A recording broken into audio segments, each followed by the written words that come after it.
Hi, thanks. I'm going to talk about some of the connections between the gay movement and the trade union movement. And I want to focus on the 70s with a couple of particular case studies because of the way in which they came together, but in very different ways around changing, broadly speaking, changing society, but specifically changing union policies. The first thing to say is that the emergence of the gay rights, gay liberation movement in the 1970s, and there's no gay politics before that in Australia, rested on a kind of fusion of a new middle-class liberalism, which had emerged in the 60s, the counterculture, and of course the new revolutionary politics, which had emerged out of the anti-war movement in particular, all of which were reshaping social and political conditions in Australia, and indeed in the West in general. The unions were also shaped by this new radical period and were starting to show an interest not just in a more militant approach to wages and conditions, but also to other aspects of working life. The near general strike organised around the arrest of Clary O'Shea. It's a great strike that just kind of gripped the union movement and really shattered the penal laws at the time. There was a split in Trades Hall in Victoria and the expulsion of 3 right-wing unions. There's a surge in strikes, representing a real rank-and-file commitment to improving things, efforts to democratise unions, and eventually to consolidate unions into a more powerful force. And I'll talk a little bit, ACTUP, for example, there was the ACTU and there was ACTUP, which was a peak body for white-collar professional unions, teachers and public servants and people like that, who saw themselves as distinct from blue-collar workers. That breaks down, and in 1979, the two fuse into the ACTU. The gay movement, which emerges in the 1960s, has all these kind of different elements to it.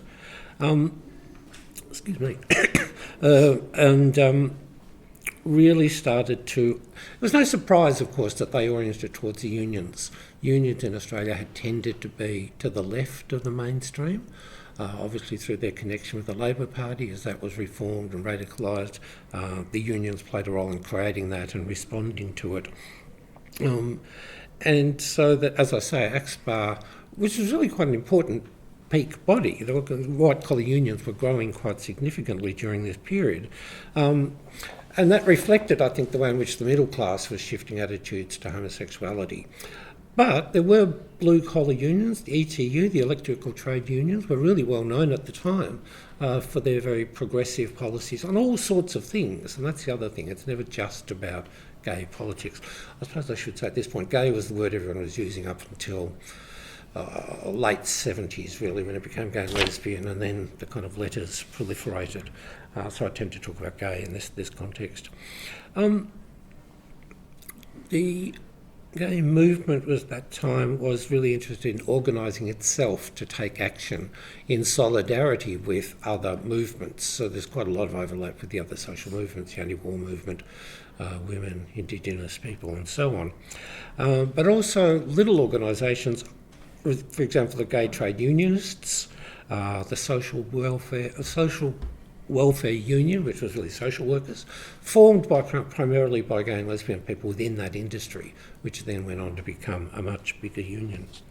But I want to talk in the time available about 2 particular case studies.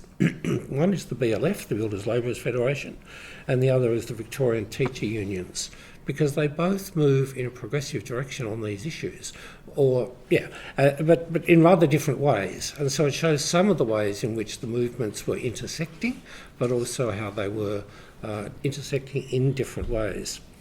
The case of the Builders Labourers Federation is probably more famous, involving, as it did, the most militant union in Australia, where a newly elected, much more democratic leadership had taken over as a result of an organisation of a rank-and-file group, and had then spent a very long time improving wages and conditions for workers who were treated like absolute shit most of the time. The example I always carry around is that if it rained, people went home because it was dangerous working in that industry in the rain, but they weren't paid. And so there was a tendency to resist being sent home and to working in better conditions. So, of course, the employers had to be confronted on all this stuff, and they were successfully. Wages became very good, working conditions became very much better. But sometimes this new democratic leadership was forced to take on the members. There was a kind of, what now looks ridiculous, kind of macho attitude to work and safety. You know, people wouldn't wear helmets. They would go up on the cranes, you know, holding on to something to get themselves up there. And the union was very clear that this was unacceptable, it was stupid, and they therefore had to campaign against their own members to make them take health and safety seriously, as well, of course, as the employers who were perfectly prepared to, you know, save money by not doing much about this. There was also a degree of resistance to women working in the industry, and again, the union officials took that up and won people over. The BLF is most famous, of course, for its green bans, that is, banning work on what we would call today heritage sites to prevent their destruction. It was a big deal. You know, you would ban work on something like the Regent Theatre in Melbourne, or that piece of bushland in Sydney, and lots of other things. You could walk around Melbourne, if you knew what you're looking at, and see all sorts of things that still exist because the BLF refused to tear them down. Of course, that's at their own expense. They're giving up work, but there's so much work around at the moment, it was relatively easy to do that. But it still required a refusal to obey orders, which is a really important part of taking over the unions. Less famous than the green bans are what we've taken recently to calling pink bans. Actions to defend homosexual people, gay people, who are being victimised by powerful employers or other agencies. One of the first came in 1974, when a woman called Penny Short was a trainee teacher at Macquarie. In those days, you could get a studentship to, you know, financial support to help you get through your course, and then you go off teaching. In 1974, she published a poem celebrating lesbian love and desire in the Macquarie Uni student newspaper. This came to the attention of the authorities, and her studentship was revoked by the Education Department on the grounds that she was not, therefore, a fit and proper person to work in teaching. There was a huge demonstration in relation to this, and some of the people at the Student Council, the SRC, went off to the BLF, who were working. This was a period of great expansion of the universities. They went off to the BLF leadership, told them what had happened, pointed to the huge demonstration, asked for their support. They got that, and the BLF agreed to hold a stop work meeting to consider bans the next week if nothing was done. In the end, nothing was done, and the campaign dribbled away, but it was a really important moment for a union that was not, well, no union was particularly committed to gay rights at the point, but one where the leadership felt confident that they could make this kind of threat to the university administration and be taken seriously. Another example came the year before, again at Macquarie Uni. There's something going on at Macquarie Uni. You should find out. Jeremy Fisher was expelled from his student housing after his homosexuality was discovered. Big demonstrations by students. He appeared on the ABC. You know, the level of interest in this stuff is quite high. Bob Pringle, a senior official with the New South Wales branch of the BLF, put a motion to the state branch meeting and to workers at Macquarie Uni, and both the State Council and the local branch agreed to ban, and did in fact ban, work on the university.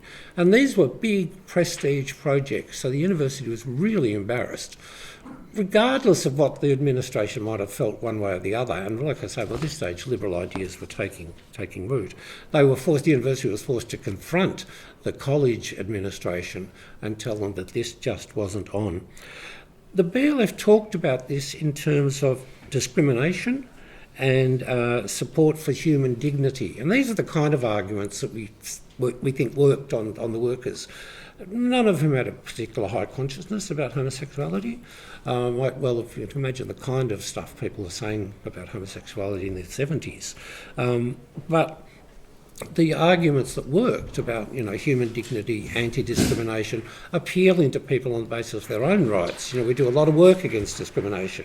We don't tolerate discrimination, in our union or in our workplaces. And here's another terrible example. And people responded to that. The important thing about this is that it was not declared from above.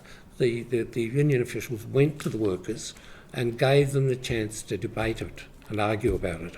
And they did debate, they did argue, and they voted, and then they acted. It's a really important example of how this works.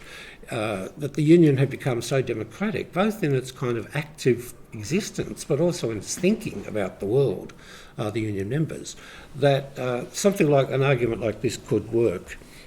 Is that you telling me? Good, perfect. And it's a really important example of gay people gay union activists going to a union and saying, will you support us? There are lots of other examples. But the other one I want to look at, was much less well known, is the Victorian teacher unions, who in the mid-1970s started to adopt pro-gay policies. There were 3 teacher unions in Victoria. There was a 4th, but that was a scab union, so they don't count. There were 3 unions, one for technical teachers, one for secondary schools, and one for primary schools. These teachers in those 3 sectors. This campaign ran differently. It was launched with the intention of reshaping the union from the bottom up by appealing to the members. Now, again, we're dealing with white-collar workers in a period where kind of liberal attitudes are taking root. But in 1975, we used to have these annual national homosexual conferences, activist conferences, which often attracted 500 or 600 people in different cities around Australia. In 1975, the Gay Teachers Group was formed out of this, later the Gay Teachers and Students Group. Activists who had embraced the idea of working in their industry in order to get policies and practices that would support gay rights and gay liberation. They worked to do this by writing policies and presenting them to the annual conferences. They wrote and published articles in union papers, one of which was called School was the worst years of my life, and presented the experience of people who had been, young gay students not all that long ago, and very much projected to the teachers who read these journals a reminder of what it was like, or telling them what it was like if they didn't know. The activists from Gay Students Group went to the executive to explain what the executives and to explain what they're going to do, found a positive response, but didn't settle for that. Didn't settle for the executive passing motions. They went to the annual general meetings and they argued not just for law reform, which was kind of becoming a thing by then, not just against discrimination, not even just for the rights of teachers, gay teachers, but the rights of gay teachers and students to be open about their sexuality, and for an education curriculum that would explain and win acceptance for those rights amongst all teachers and all students. It was very much driven at changing the people in the union and, of course, through them more broadly. It was enormously successful. All 3 unions adopted pro-gay policies that took on that sort of broader issue of, we have to change the world. We have to make the world, we would say now, safe for people in the education system. By way of infrastructure, all 3 teacher unions combined to produce something called the Open Subcommittee on Women, which then tucked in sexuality as part of its thing. Again, organised by a gay teacher and run by a woman who was an activist lesbian. The Gay Teacher Student Group produced a bibliography for, if you want to know more, read this. It ran to, 3-4 pages, just a massive material.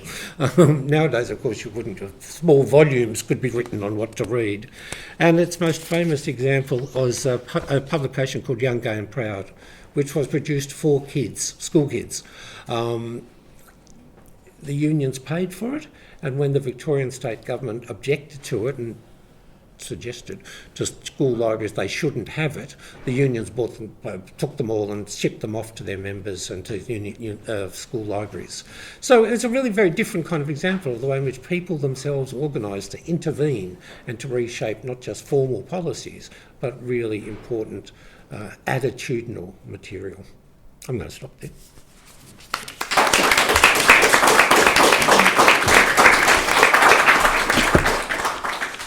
We're taking on a bit of a whirlwind of the 70s and 80s today.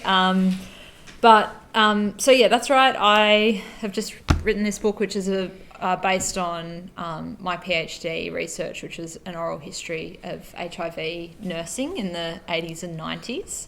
And that context that Graham talked about in terms of the kind of, I guess, the militant social movements and the militant trade unionism of the 70s and the social movement unionism that emerged out of that is the context or the background to a lot of what's in the book. Though, of course, the 80s and then the 90s, even more so, were a very different industrial and political kind of backdrop and context, where you have, the militancy of the 70s very much on the ebb, Labour's Accord, the kind of increasing, I guess maybe we might even call it the beginning of the NGOification of activism. So it's a very different context, but the power of the 70s still looms large in what I'm going to talk about.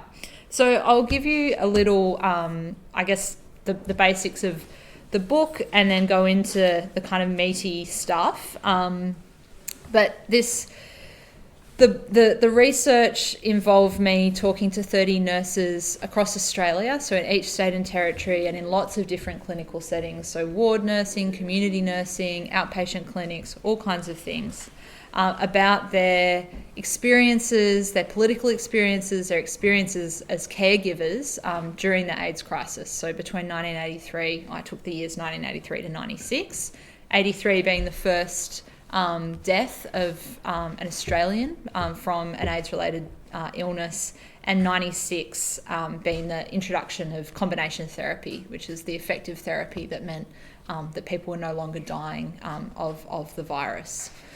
And what I found was that nurses were caregivers, and that was an incredibly important part of their role, and one that has been wildly unexamined in histories of HIV in Australia.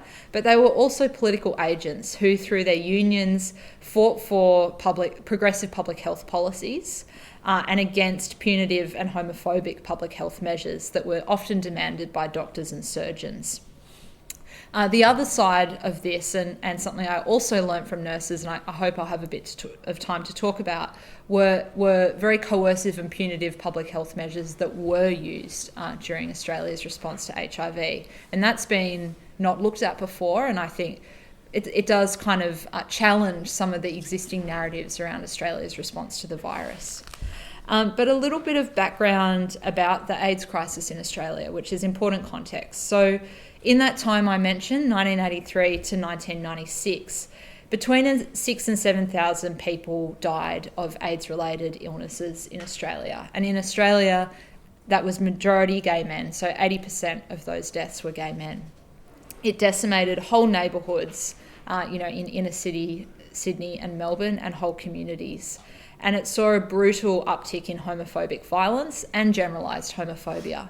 So 3 examples is the Medical Journal of Australia, who in the very early days of the virus emerging ran, and this is the leading medical journal in Australia that doctors and surgeons and health professionals read.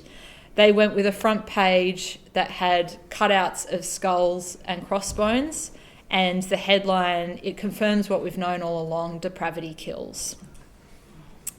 The government commissioned the Grim Reaper ad that many will remember, which, depicted a kind of scary Grim Reaper figure bowling down so-called ordinary Australians, and warned that this was coming for all of us, which really, heightened the fear and kind of hysteria in the community that was already there around the virus.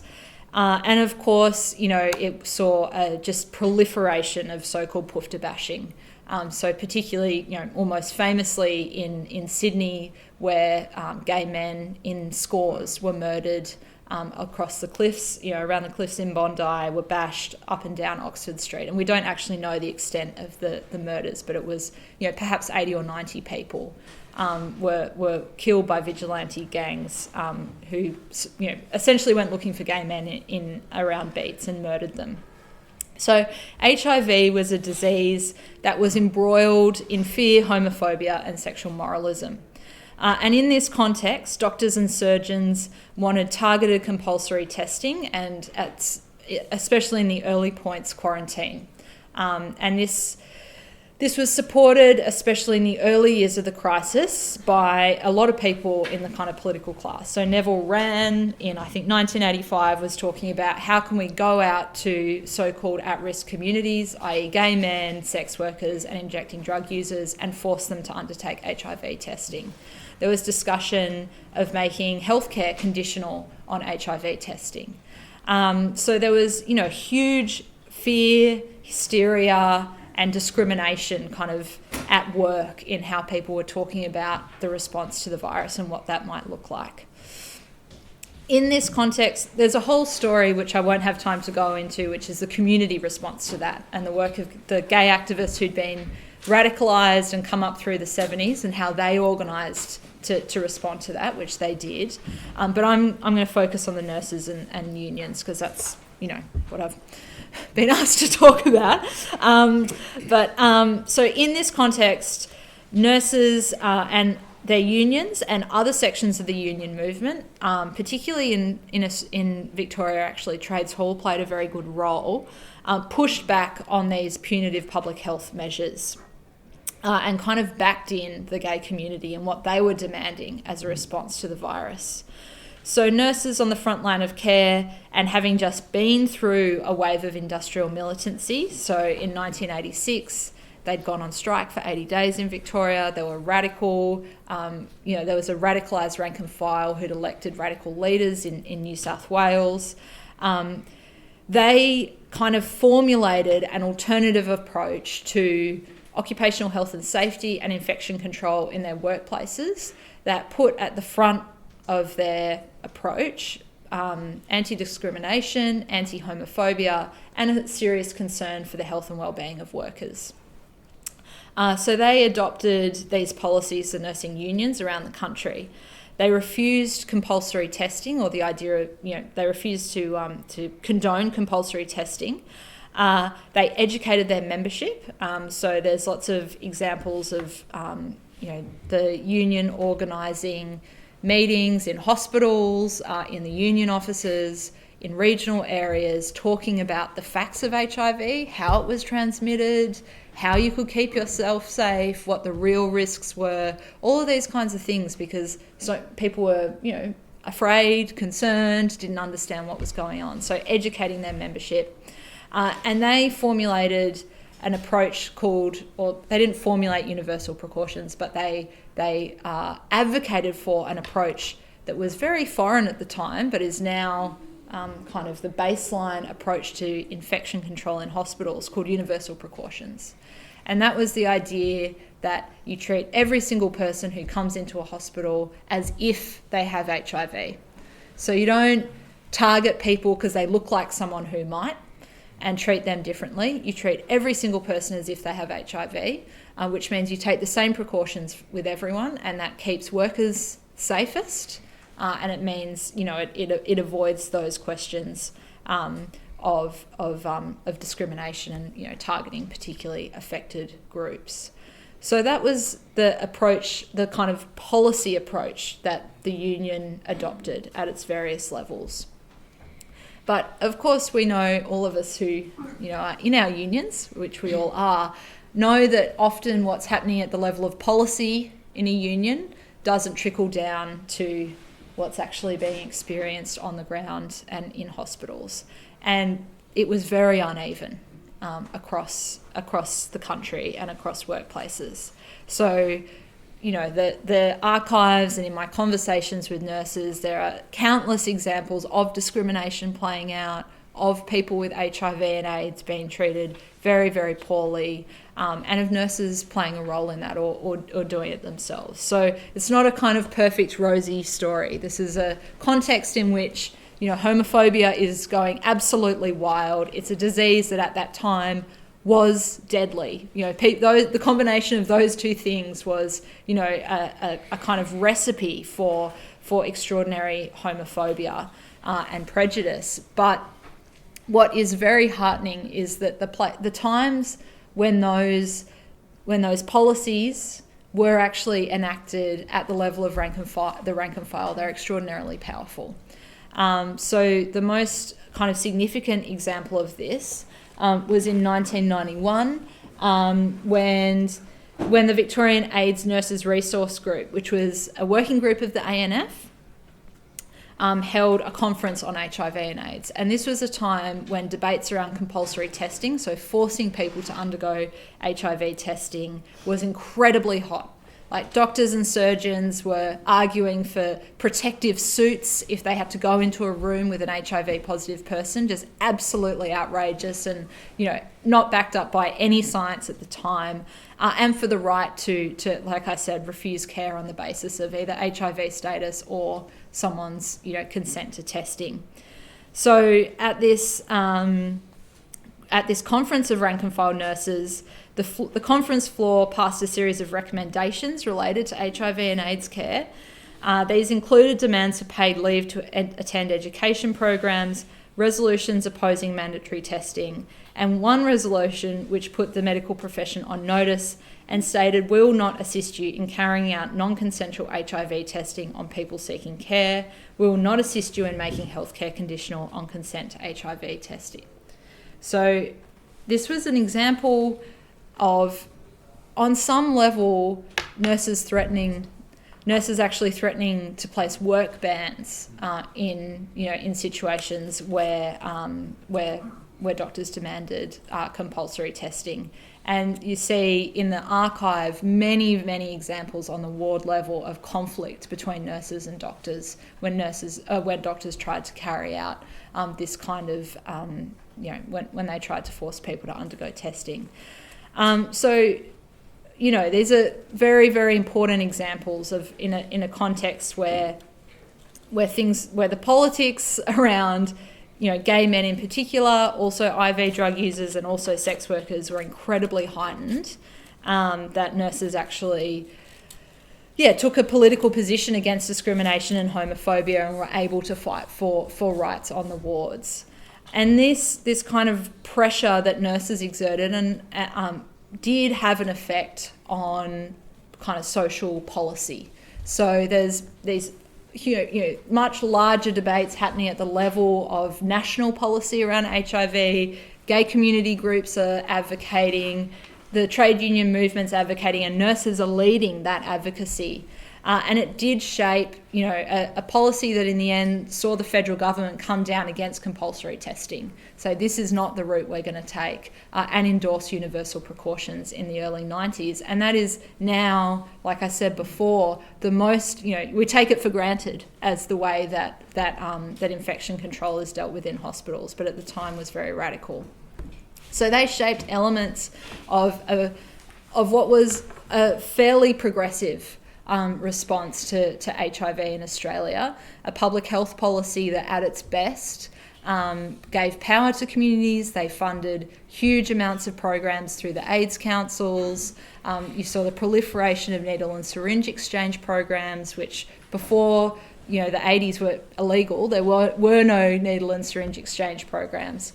And a response that, for all its problems, which I unfortunately don't have time to talk about, but maybe we can talk a bit about in the questions, did seriously stymie the spread of HIV in Australia beyond the initially affected community, which was gay men.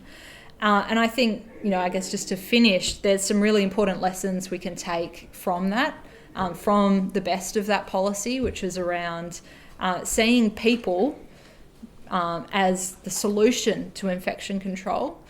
People and their communities, when they're given power, actually have the capacity to stop the spread of disease, and also the problems with punitive containment measures, like testing or compulsory testing, quarantine, these kinds of things. In fact, the exact kind of measures that we saw play out so brutally, in COVID, particularly with the public housing lockdowns, what happened in Western Sydney. So there's some really important, I think, lessons about public health, the role of workers and communities in shaping progressive public health to protect our collective health as a whole and as a class.